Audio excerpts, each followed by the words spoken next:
வறுமையில் தான் நாங்கள் இருந்தோம். சிந்தனை சொல்லியிருந்தோம். வணக்கம்.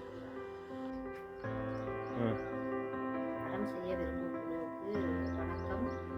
இன்று எனது கஷ்டத்தை புரிந்து கொண்டு எனக்கு உதவியை செய்த அனைவருக்கும் நன்றி.